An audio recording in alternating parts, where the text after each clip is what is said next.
Creo que la diferencia básica entre la mirada de hoy sobre estas piezas y la que hace 50 años es que el año pasado, hace 50 años, en el 69, fue la primera muestra de arte negro en el Uruguay. Sin duda, además, las condiciones eran otras, el arte moderno tenía ciertos códigos. Estaba también esa exposición del 69 relacionada con la primera exposición de arte negro que hubo en París en 1919, organizada por André Lebel y Paul Guillaume.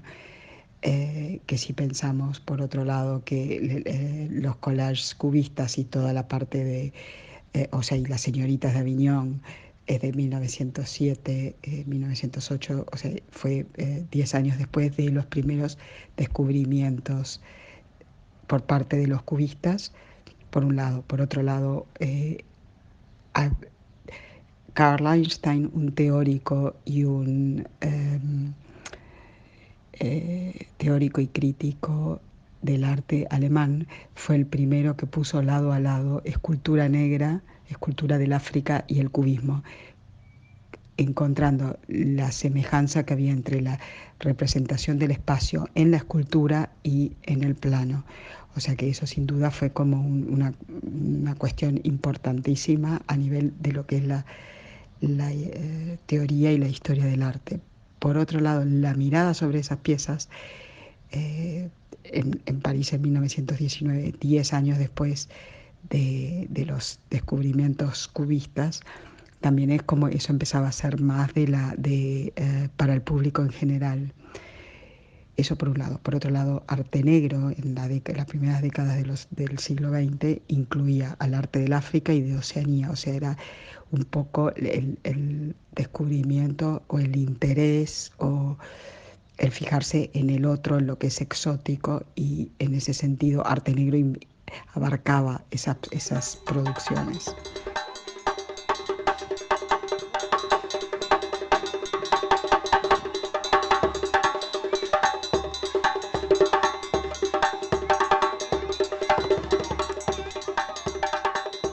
En relación a los artistas anónimos, creo que son, por un lado, no es correcta eh, el nombre o el modo como nos referimos a ellos. Autoría no identificada creo que se ajusta más, por un lado, porque que nosotros no sepamos quiénes son no quiere decir que las comunidades a los cuales esos objetos pertenecían no pudieran identificarlos. Eran familias de artistas, eran saberes que se transmitían de padre a hijo, por un lado, y por otro lado eran todo el mundo, o sea, podía identificar a quién pertenecían esas piezas. Entonces, lo anónimo creo que es de otra orden, es una mirada desde el arte occidental y la historia del arte occidental, en la cual los, eh, los marcos son otros. Por otro lado, estas piezas usadas muchas para rituales o para fiestas eran de uso, eran artefactos, operaban en la comunidad, tenían poder. eh, las máscaras hacían parte, las máscaras no era simplemente lo que tapaba el rostro del bailarín que la usaba, la máscara era la vestimenta, la música, el ritual, toda la ceremonia, toda la performance, y en la cual, cuando hablamos de rituales, también eran rituales de iniciación, eh, pertenecían a sociedades secretas en las cuales se transmitían conocimientos desde la agricultura, desde cuestiones de salud, uso de hierbas, historias, saberes, valores, o sea que también era muy distinto su implementación, ¿no?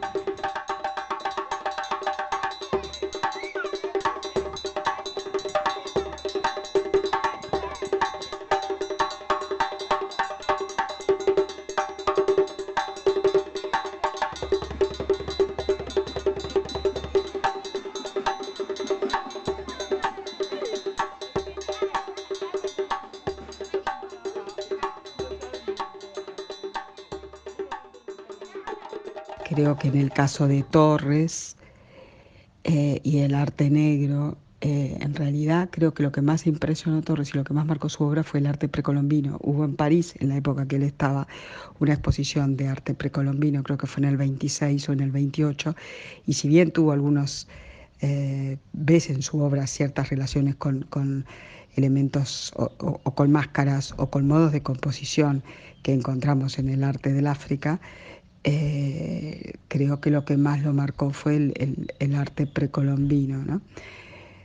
Y lo que probablemente haya atraído a esos artistas es la búsqueda de otros medios de plásticos, eh, re, como incorporar nuevo vocabulario o nuevas modalidades o nuevos modos de representación del espacio. Pensemos que lo que estaba en juego en ese momento era con el cubismo fue de algún modo poner fin a la hegemonía de lo que era la perspectiva renacentista que estaba vigente desde el Renacimiento, o sea, 500 años de un modo de ver el espacio, donde hay un punto de fuga en el infinito, donde hay un espacio homogéneo, continuo, y donde lo que está más lejos de nosotros es lo que está más en el pasado. Si pensamos en el modo de composición eh, que encontramos en estas esculturas, donde no interesa ni el escorzo,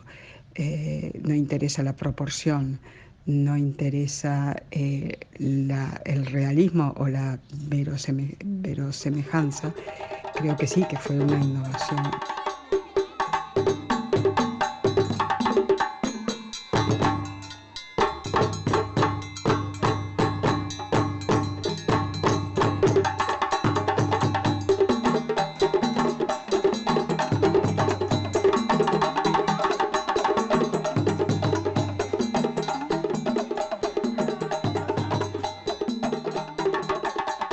Por otro lado, creo que tenemos el desafío de pensar la historia del arte hoy, es pensarla desde el presente, bueno, desde el hoy, la producción que hay hoy, eh, cómo es que dialoga con el pasado, cómo es que algo que está en el presente en el arte contemporáneo, en una bienal, en una muestra, eh, está relacionado de algún modo con el pasado o qué objetos del pasado nos traen a luz y nos hace ver de repente producciones que estaban totalmente dejadas de lado. Fue lo que, en este caso, te lo vuelvo a repetir, fue lo que pasó con el cubismo, que algo que era sumamente contemporáneo en la época, encontró en un arte del pasado, o por lo menos que tenía ciento y pico de años, una referencia y lo trajo a la luz, en un momento que nadie se encargaba de mirar esa producción, ¿no? En Europa. O sea que eh, creo que por ahí eh, va más o menos mi interés o el desafío o lo que me interesa de pensar el arte, la teoría y la historia y la crítica del arte.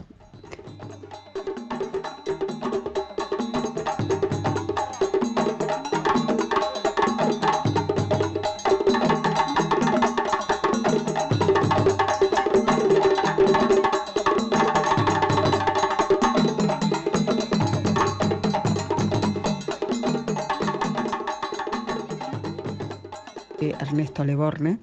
y Francisco Mato. Francisco Mato y Ernesto Leborne crearon el Museo de Arte Precolombino con las piezas de la colección, básicamente las piezas de la colección de Francisco Mato, que desde los primeros años, desde la década del 30, venía viajando en América Latina y coleccionando objetos.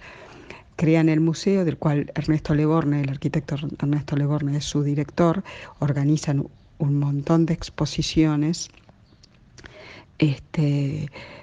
homenaje a Torres, arte negro, arte precolombino, de los cuales también tenían catálogos. Su función era también como muy didáctica, eh, permitir al público acceder a esas colecciones. Y qué más, también un museo que fue organizado por el criterio de un artista, no de un etnógrafo o no del estudio de una cultura, sino el modo en que estaban organizadas, exhibidas y era de un artista. Por otro lado, Mato tuvo mucho tiempo esas piezas en su taller, o sea que convivía con esos objetos, y lo cual sin duda influyó enormemente en su obra. Eran los elementos plásticos con los cuales dialogaba y con los cuales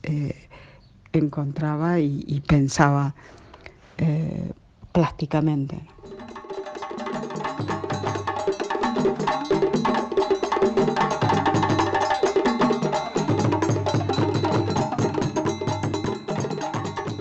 A la pregunta que me haces de a qué me dedico, soy doctora en Historia del Arte, soy investigadora, me interesa muchísimo pensar la historia del arte desde el hoy, crear nuevas categorías, cómo pensamos hoy eh, el arte contemporáneo. No podemos aplicar las categorías o los géneros o los modos de clasificación de hace 100 o 200 años. Sin duda hay un atraso en eso, y también la parte interdisciplinar. Hay aportes de otras disciplinas como de la etnología, al hablar de círculos culturales. Sin duda eso nos permite agrupar y relacionar objetos por su valor plástico o por modos de, lo que sea la categoría que sea, modos de representar el espacio, funciones que no tienen nada que ver con una genealogía o de quién es la influencia o de dónde viene eso, ¿no?